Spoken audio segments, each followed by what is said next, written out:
The stars burned cold in the void as the Coalition fleet died. General Calthier watched from his command deck as another ship exploded into fire and metal. His 4 arms gripped the railing harder than before. The void swarm ships kept coming like a dark tide that never ended. They were living vessels, breathing and pulsing with strange light. Each one carried thousands of creatures that wanted only to consume and destroy. "Fall back to Sector 9, Calthier ordered. His voice stayed calm even as fear filled his chest. The Coalition had fought wars before, but never against something like this. Never against something that could not be reasoned with or stopped. 3 more ships vanished from his screens. 3 more crews lost forever. Far away, in a massive station that orbited a blue giant star, the Galactic Coalition Council gathered in emergency session. 400 species had joined together over 10,000 years to build something beautiful. Now that beauty was dying, system by system, world by world. High Counselor Vexitar stood at the center of the chamber. Her scales were pale with stress. She had lived for 3 centuries and led the council for 50 years, but she had never felt this kind of fear before. "We are losing," she said simply. The chamber fell silent. 12 systems have fallen in 2 months. Billions are dead. Our fleets cannot stop them. A counselor from the Thren species rose, his crystal body chiming softly. "What options remain?" "Very few," Vextar admitted. "We can evacuate the outer systems and make our stand at the core worlds, or we can find something new. Something we have not tried before." That was when Scholar Nimara stepped forward. She was young for her species, barely a century old. Her eyes held excitement even in this dark moment. "High Counselor, I may have found something from the old records." Vexitar gestured for her to continue. The chamber watched with tired hope. Nimara activated a hologram that filled the center of the room. Ancient symbols appeared, followed by images that looked worn and faded. 50,000 years ago, before the Coalition existed, there were stories. Legends passed between the earliest spacefaring species. They spoke of a race called humans. Several counselors made sounds of disbelief. One laughed. "The lost race," someone whispered. "Children's tales." "I thought so too," Nimara said. "But I found something 3 days ago." A signal beacon, still active, pointing to a quarantined sector of space, the Sol system. The hologram shifted to show a small yellow star with several planets circling it. The 3rd planet was marked with warning symbols. "That sector has been forbidden for 40,000 years, Vextar said slowly. "No one remembers why." "Because humans asked us to stay away," Nimara replied. "The records are damaged, but I found fragments. Humans fought a terrible war against themselves. They nearly destroyed their entire species. When it ended, they chose to isolate themselves. They asked the other species to forget them and let them heal in peace. And these humans," Calthier's voice came through the communication system from his dying fleet. "What made them special? Why does this matter now?" Nimara's excitement grew. "The legends say humans could survive anywhere, desert worlds, ice worlds, water worlds. They adapted to everything. The legends say they felt emotions deeper than any other species. Love, hate, joy, fury. The legends say they never surrendered, even when defeat was certain." "Legends," Vextar repeated. "We need weapons, not stories." "What if the stories are true?" Nimara pressed. "What if humans are still there? What if they have been watching us all this time? The signal beacon I found is new. It was activated 6 months ago." The chamber erupted in debate. Some called it foolish. Others called it desperate. Many said humans were extinct or never existed at all. Vextar raised her hand for silence. She looked at the hologram of that distant yellow star and made a choice that would change everything. "Send a small expedition. 3 ships. If humans exist, ask for their help. If they do not, we have lost nothing but time we do not have anyway. 2 weeks later, 3 coalition ships entered the Sol system. The crews were nervous and skeptical. They expected to find empty worlds or primitive ruins. Instead, their sensors exploded with readings that made no sense. "Impossible," the science officer whispered. "There are defense platforms everywhere, thousands of them. They have been hidden with stealth technology we cannot even detect properly." "Look at the third planet," another officer said. "The energy readings. There are billions of life signs there." The captain of the lead ship, a Valthene named Corson, stared at the screens. "Send a message. All frequencies. Tell them we come in peace." The response came in seconds. A voice spoke in perfect galactic standard, though with a strange accent that sent chills through everyone who heard it. "Coalition vessels. This is Captain G1 Park of the United Nations ship Defiance. Welcome to Earth. We have been expecting you." A ship appeared on their sensors. It had been there all along, invisible, close enough to destroy them. Now it revealed itself. The design was like nothing in Coalition records, smooth and deadly, built with technology that made their own ships look ancient. "Permission to dock with your flagship," G1 continued. "I think we have much to discuss." Corson looked at his crew. They were all thinking the same thing.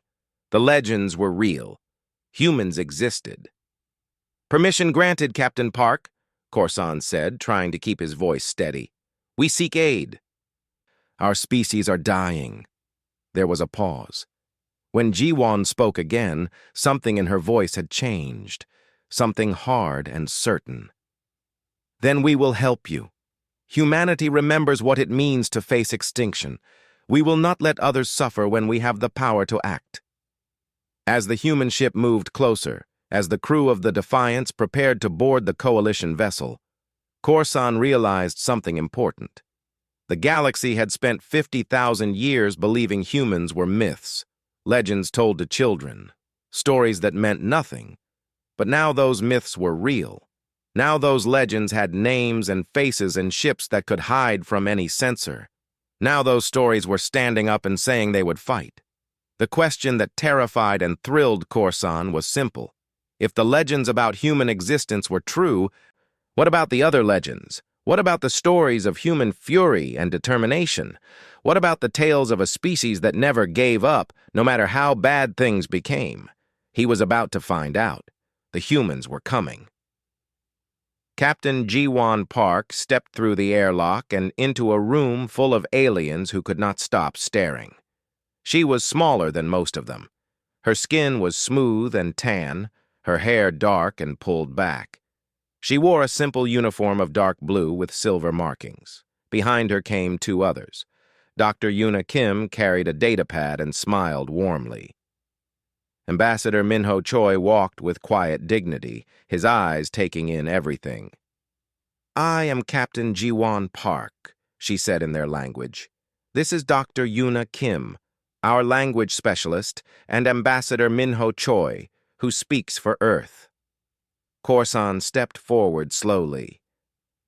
His clawed hand reached out, trembling slightly. "May I?" Ji-won understood. She held out her hand. Corson touched her skin gently, as if checking that she was solid and real.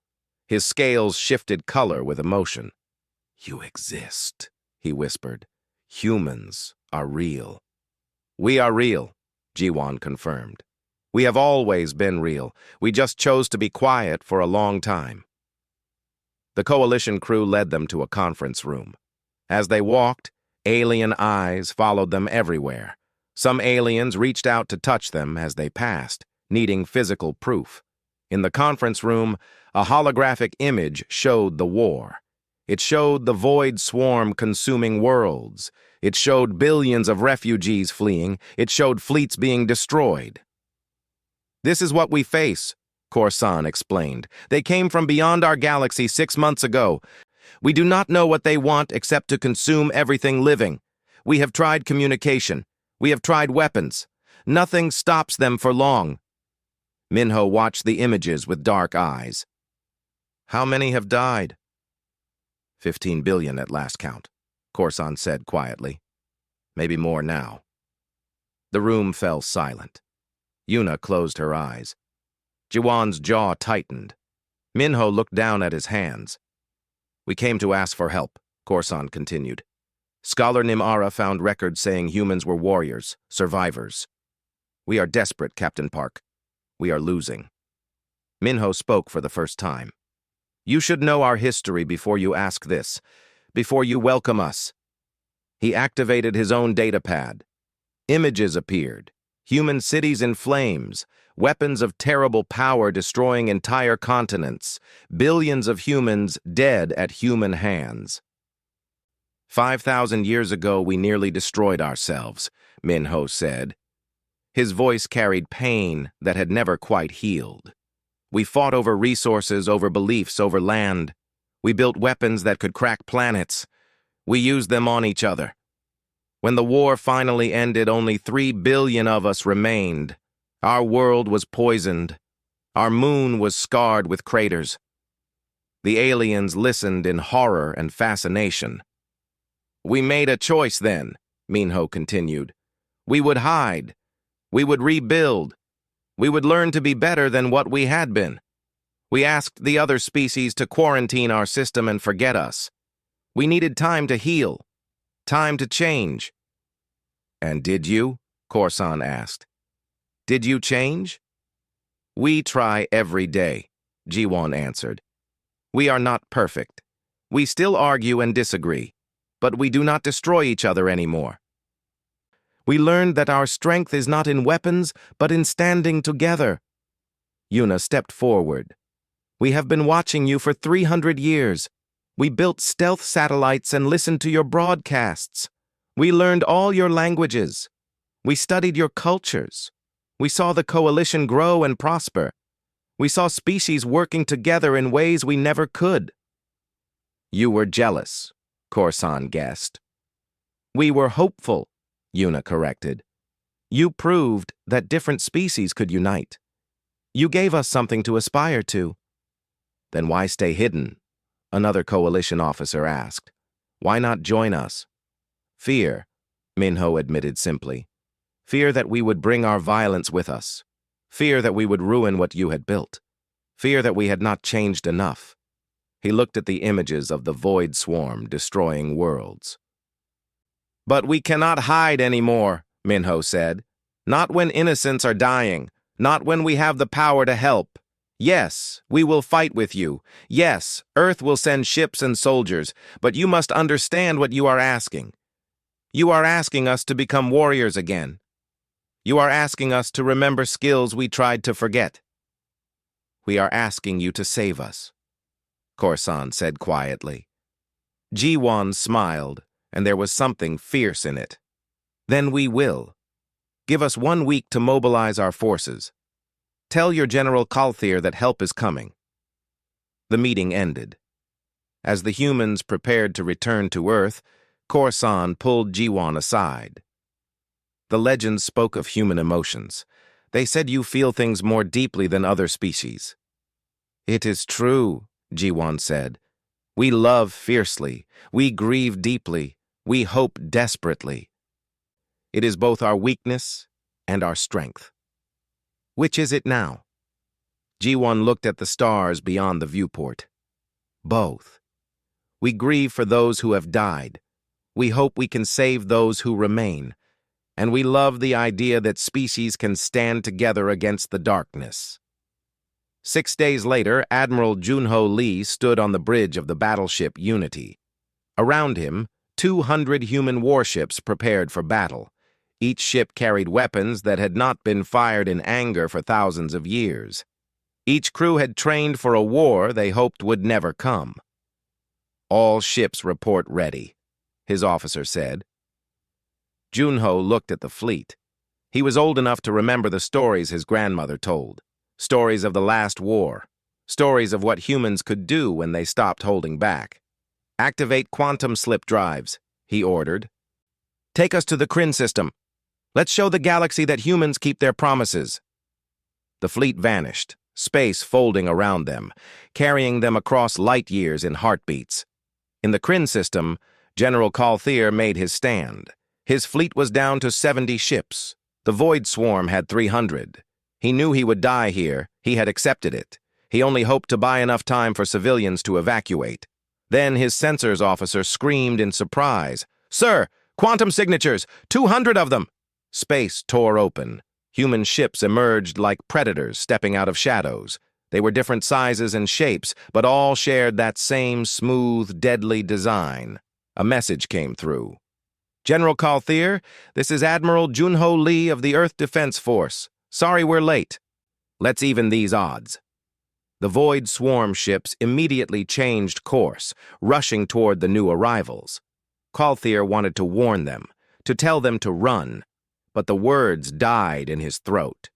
The humans charged straight at the enemy. "All ships!" Junho's voice rang out clearly. "Remember our training. Remember what we fight for. Show them what humans can do." The battle began, and General Calthier watched in amazement as the myths became legends in fire and fury. Lieutenant Hana Song gripped the controls of her fighter as it screamed through space. Behind her, 30 more human fighters followed in formation. They dove toward the Void Swarm ships like hawks hunting prey. "Blue Squadron, break left," she ordered. "Gold Squadron, with me." The Void Swarm bioships were massive and covered with sharp spines. They pulsed with sickly green light. Each one sprouted weapons that fired living projectiles. But they were also slow compared to human fighters. Hana pushed her fighter into a spin that would have killed most pilots from the gravitational force. Her craft twisted between two enemy ships, firing bursts of plasma that burned through organic armor. Behind her, Gold Squadron followed the same impossible path. On the bridge of a coalition cruiser, officers watched the human fighters move. "How are they doing that?" someone asked. "Those maneuvers should crush them." "Look at their flight suits," the science officer said, zooming in. "Some kind of pressure system. It is protecting them from the G-forces." "They are insane," another officer whispered. "They are winning," the captain corrected. Admiral Junho commanded his fleet with calm precision. Human ships moved in patterns the coalition had never seen. They did not form neat battle lines. Instead, they flowed like water, always moving, never where the enemy expected. "Carrier groups Bravo and Charlie, focus fire on that cluster of swarm ships," Junho ordered. "Delta Wing, protect the coalition cruisers on the left flank. They are taking heavy damage." On General Calthier's ship, the crew worked frantically to keep shields up. A Void Swarm ship had targeted them, and they were losing power. Then 3 human destroyers appeared, positioning themselves between Calthier and the enemy. They took hits meant for the coalition ship, their shields flaring bright. "Why are they doing that?" Calthier demanded. "They will be destroyed!" "They are protecting us," his officer said with wonder. "They are sacrificing themselves for us." But the human ships did not die. Their shields held. And while they took the punishment, coalition ships had time to recharge and return fire. Together, they destroyed the swarm ship. "All coalition vessels," Junho's voice came through, "do not fight alone. Stay close to our ships. We are stronger together." Engineer Taeyong-Oh worked in the engine room of the battleship Unity. Sweat dripped from his face as his hands flew over controls. He had spent the last hour modifying their shield generators to share power with nearby coalition ships. "That should do it," he muttered.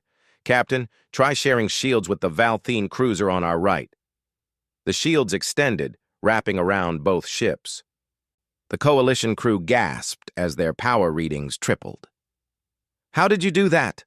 the Valthene captain asked over communications. "Humans are good at making things work together," Taeyang replied with a tired smile. "Give me 20 minutes, and I can upgrade your whole ship." "You would do that? For us?"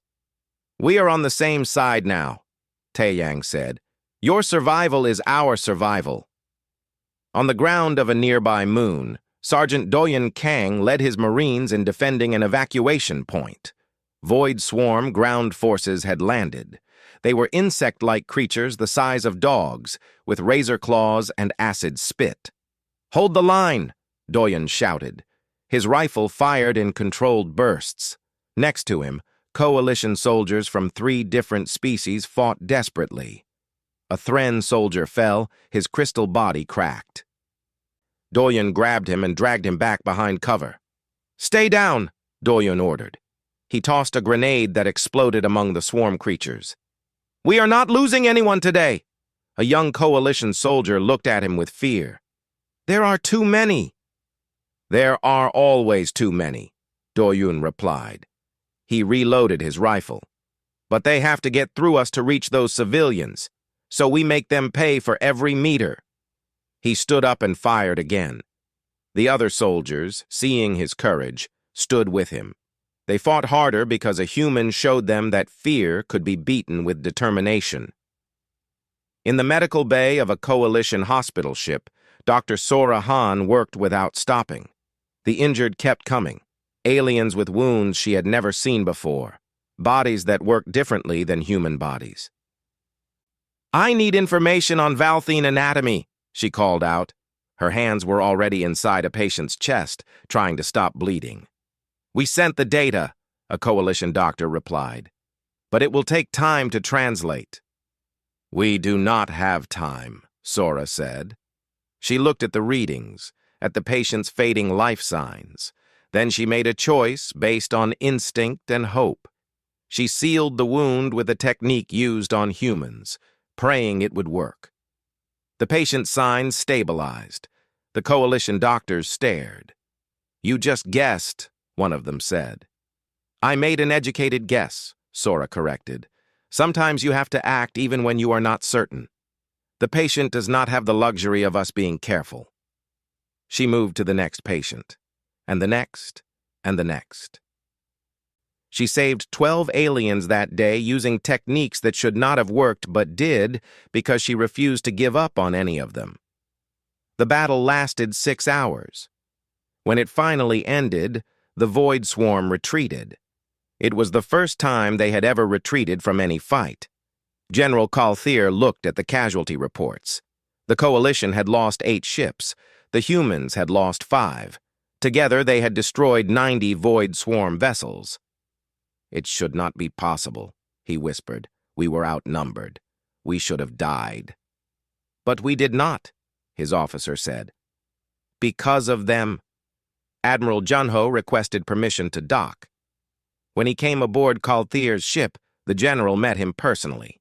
Junho was tall for a human, with gray hair and eyes that had seen too much war. "Thank you," Calthier said simply. "You saved us."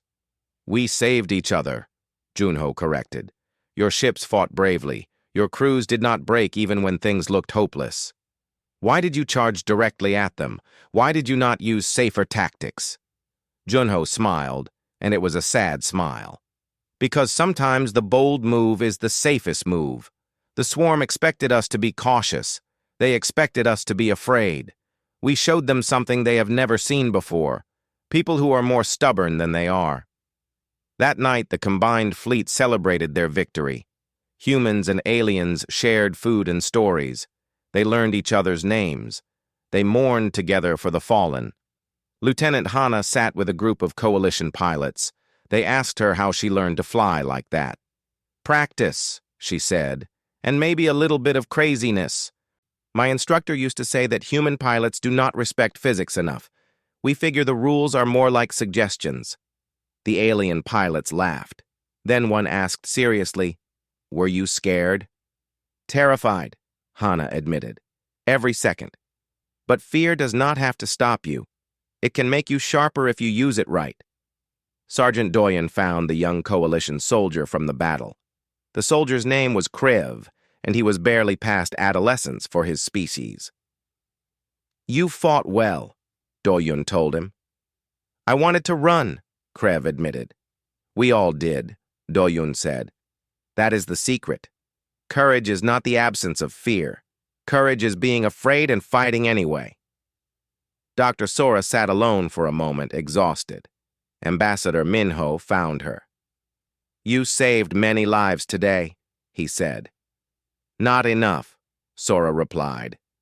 "I lost 3 patients. 3 beings who trusted me, and I could not save them." "But you saved 12 others," Minho reminded her. "That is 12 families who will see their loved ones again." High above, the stars shone on a fleet that was no longer divided. For the first time in 10,000 years, the galaxy had a new member. For the first time in 50,000 years, humans stood with other species. And the Void Swarm learned something new. They learned that humans were not myths. They were real, and they were dangerous. The Void Swarm struck back 3 weeks later with coordinated attacks on 3 systems simultaneously. It was a trap designed to split the Allied forces. Admiral Junho faced an impossible choice in the command center. 3 populated worlds, 3 separate battles. Not enough ships to defend all of them properly. "We have to split the fleet," General Calthier said. His voice was heavy with the weight of command. "There is no other option." Junho studied the tactical display. "Agreed. I will take 80 ships to defend the Valthine homeworld. Calthier, you take 70 ships to the Kryn colonies. Captain Jiwon, you hold the Thren system with 50 ships." Jiwon looked at the numbers. 50 against the force they are sending, we will be outnumbered 4-1. "I know," Junho said quietly. "Hold as long as you can. If it becomes impossible, retreat. We cannot lose you." Jiwon straightened her uniform. "We will hold. The Thren cannot evacuate their civilians in less than 8 hours. We will give them 8 hours." As the fleets separated, Dr. Yuna Kim worked on a different kind of battle. She had established communication with coalition psychologists to help soldiers deal with trauma. Many alien species did not have concepts like post-traumatic stress or survivor's guilt. "You must understand," she explained to a room of coalition medical officers. "Soldiers carry invisible wounds, not just physical scars. The mind remembers fear and pain. If we do not help them process these feelings, they will suffer." A Valthine doctor looked skeptical. "We do not have time for feelings. We have a war to fight." "That is exactly why we need time for feelings," Yuna replied. "A soldier who cannot process their trauma will make mistakes. They will freeze in combat or take reckless risks. Helping them with their emotions makes them better fighters, not weaker ones." She showed them human techniques for managing stress. Meditation, talking circles, ways to honor the dead without being consumed by grief. "You cry," a young alien doctor observed. "I have seen human soldiers cry after battle. In my species, that would be seen as weakness." "In my species, refusing to cry is weakness," Yuna said. "Tears are how we release pain. If we bottle it inside, it poisons us. Maybe we can teach each other. You can teach us your strength. We can teach you that feeling is not failure." Meanwhile, scientist Minji Quan made a breakthrough.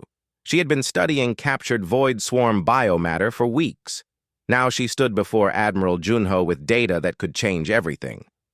"They have a queen," Minji explained, showing a holographic model. "Everything we have fought is controlled by a central intelligence. If we can destroy the queen, the entire swarm loses coordination."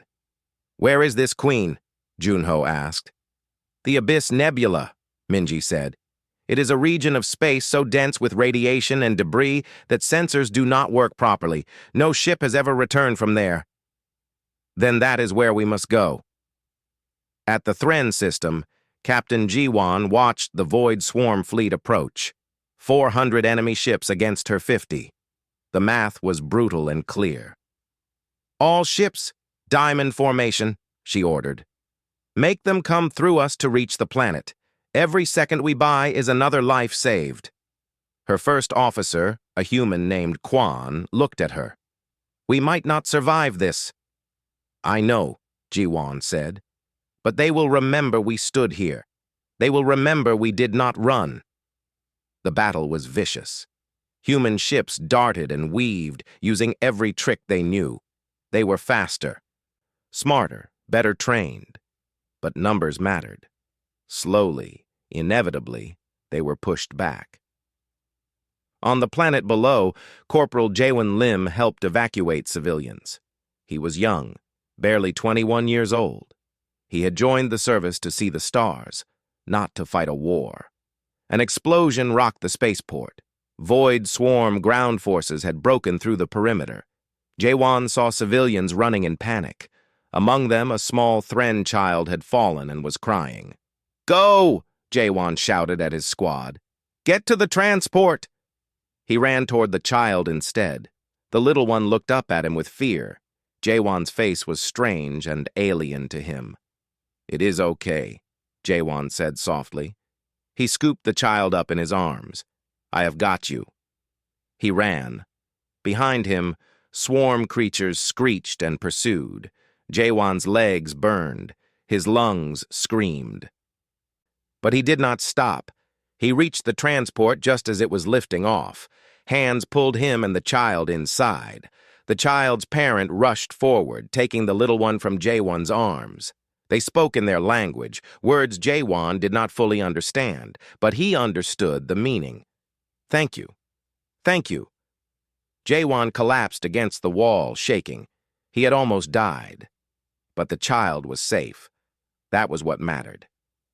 Commander Hyun Bae led a special operations team deep behind enemy lines. They moved in silence through a void swarm staging area. Their mission was to sabotage supply lines and gather intelligence. "Humans adapt," Hyun had told his team before the mission. "That is our gift. We can survive anywhere, become anyone we need to be. Use that." They destroyed 3 swarm hatcheries and escaped without being detected. The information they gathered helped Minji understand the swarm's breeding cycle better. In space above the Valthene homeworld, Admiral Junho faced his own nightmare. The swarm had brought their largest ships to this fight. One of them was the size of a moon. "All heavy carriers, target that flagship," Junho ordered. "Pour everything into it." The combined fleet fired. The massive swarm ship shuddered but did not break. It returned fire, destroying 2 coalition cruisers in a single blast. Junho made a calculation. A terrible calculation. He called up a small frigate captain named Park. "I need you to ram that ship," Junho said. "Right at their power center. Your sacrifice could save millions." There was silence on the line. Then Park replied, "I understand, sir. It has been an honor." "The honor is mine," Junho said, his voice thick. "I am sorry." "Do not be," Park said. "This is what soldiers do. We stand between the innocent and the darkness." The frigate accelerated. Its crew had 30 seconds to evacuate to escape pods. Most made it. 3 did not. The ship struck the Void Swarm flagship at full speed, its reactor overloading on impact. The explosion lit up space like a new sun. The Swarm flagship broke apart. The enemy fleet, shocked by the loss, faltered. That night, after the battles ended, the Allied forces counted their losses. Hundreds of soldiers, 23 ships, thousands injured. Captain Jiwon had survived, but her ship was heavily damaged. She stood at a memorial service held on a neutral station. Humans and aliens gathered together to honor their dead. Ambassador Minho spoke. "We lost friends today. Humans and aliens who stood together. Their sacrifice matters because of what they chose to protect. They chose life over death, hope over despair, unity over division." He paused, his voice breaking slightly. "We were myths once. Now we are legends. But legends are built on the courage of ordinary people doing extraordinary things. Today we saw that courage across every species here." After the service, a young Thren approached Corporal Jaewon. It was the child he had saved, now with its parents. "I am called Tirak," the child said in careful human language. "You saved me. Why?" "Because you needed help. Jaewon said simply. "That is what we do. We help." "When I am older, I want to be like you," Tirak said. Jaewon knelt down to the child's level. "Then be brave, be kind, protect those who cannot protect themselves." That is all anyone can ask.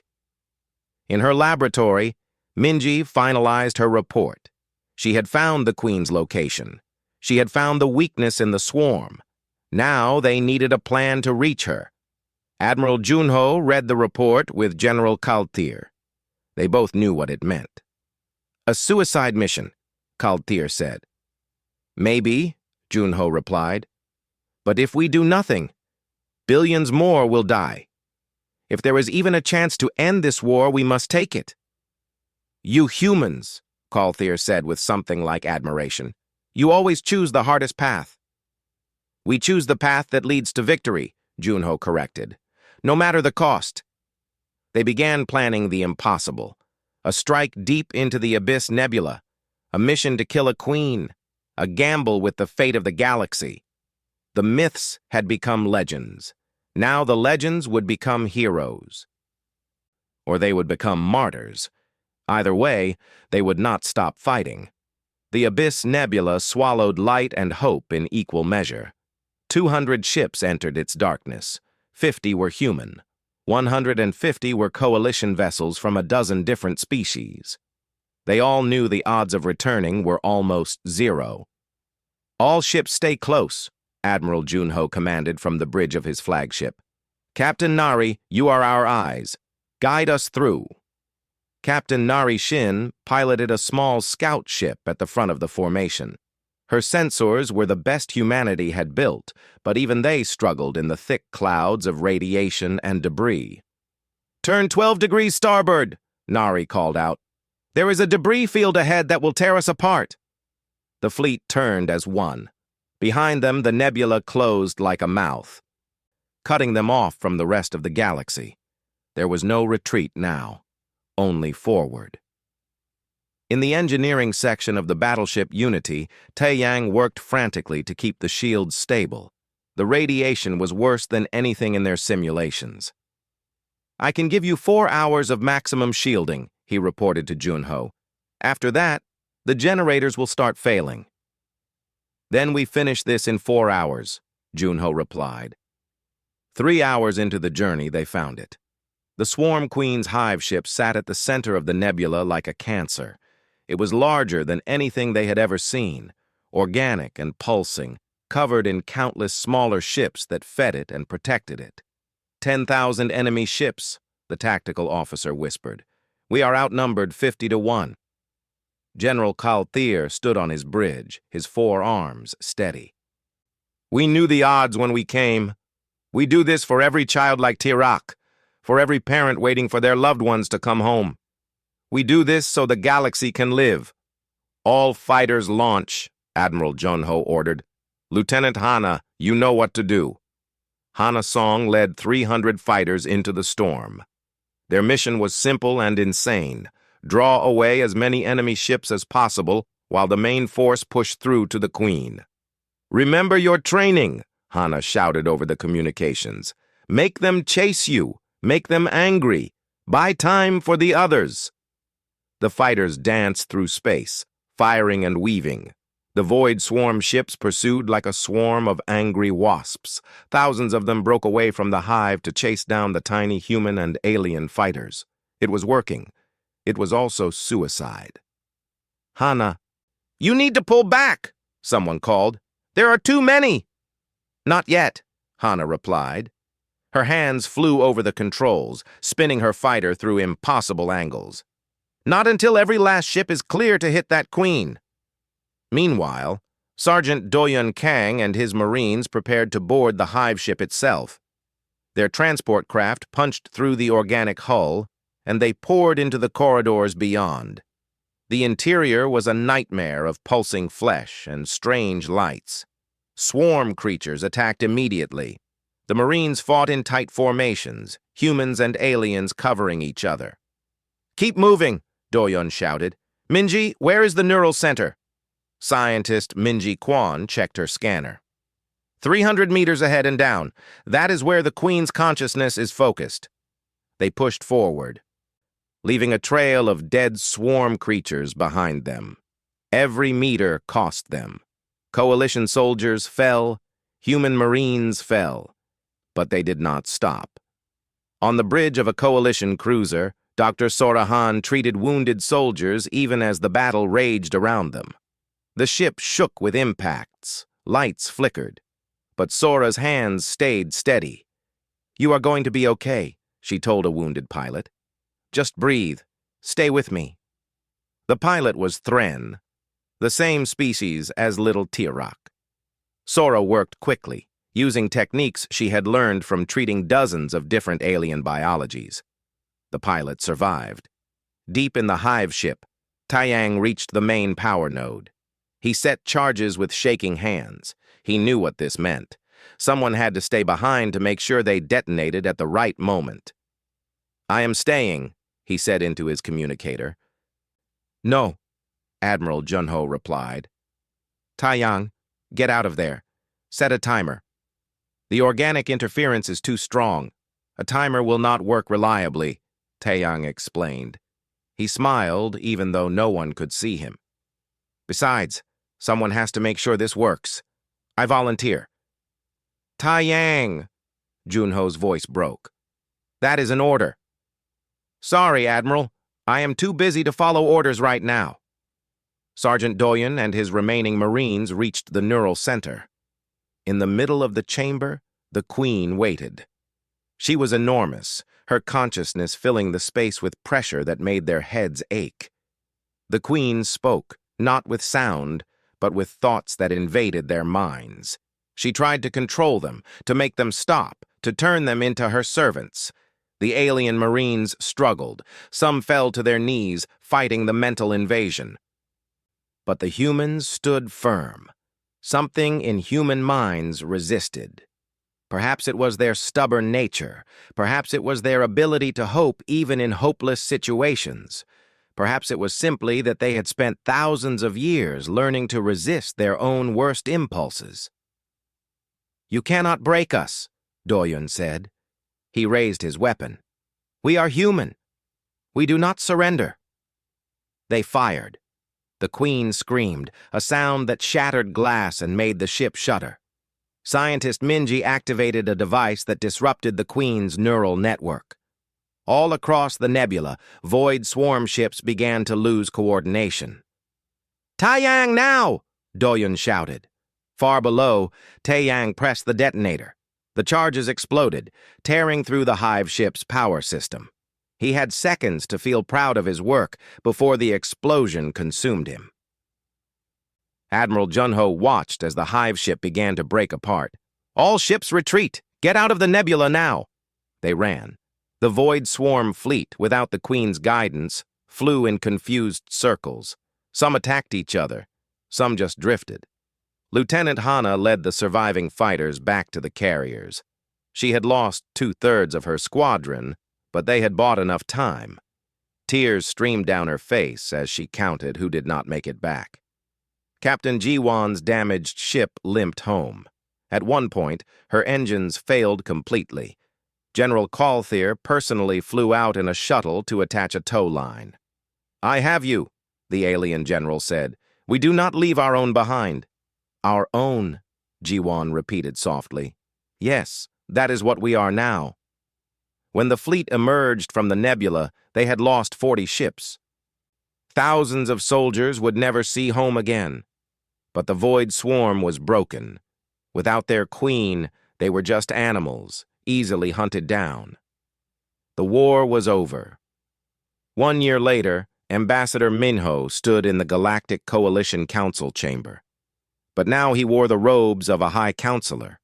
Earth had joined the Coalition officially. "We came together in darkness," Minho said to the assembled species. "Humans and aliens fighting side by side. We lost friends, we lost heroes, but we gained something more important. We gained each other." On Earth, memorials were built. Taiyang's name was carved in stone alongside thousands of others. His family mourned, but they also celebrated. He had saved billions. Dr. Yuna opened the first interspecies university. Students from 100 worlds came to learn from each other. Humans taught emotion and creativity. Aliens taught patience and logic. Together, they became better. Admiral Junho retired to a quiet house by the ocean. He had seen enough war for 3 lifetimes. But he smiled when he watched the news and saw humans and aliens working together to rebuild worlds. Lieutenant Hana, now Commander Hana, led the Joint Defense Force. Human pilots trained aliens. Alien engineers taught humans. The fleet was stronger than ever, and young Tirok, now a teenager, enlisted in the military. The Thren child who had been saved by Corporal Jaewon now wanted to protect others the same way. On the anniversary of the battle, Captain Jiwon christened a new ship. It was called the Unity, named after the battleship that had been destroyed in the final fight. The galaxy thought humans were myths, Jiwon said to the gathered crowd of thousands. Then we stood with them in battle. We showed them we were real. But more importantly, we showed them what we could build together: peace, understanding, hope. She paused, looking up at the stars. The legends say humans never give up. The legends say we feel deeply and love fiercely. The legends say we will stand against any darkness. Today, I tell you, those legends are true. And they are true for all of us now. Human, Valthene, Thren, or any other species in this great coalition. We are all legends now, because we chose to stand together. The ship launched, carrying a crew of mixed species into a galaxy that was healing. The myths had become legends, the legends had become heroes, and the heroes had become friends. The stars shone on a galaxy united, and humanity was no longer alone.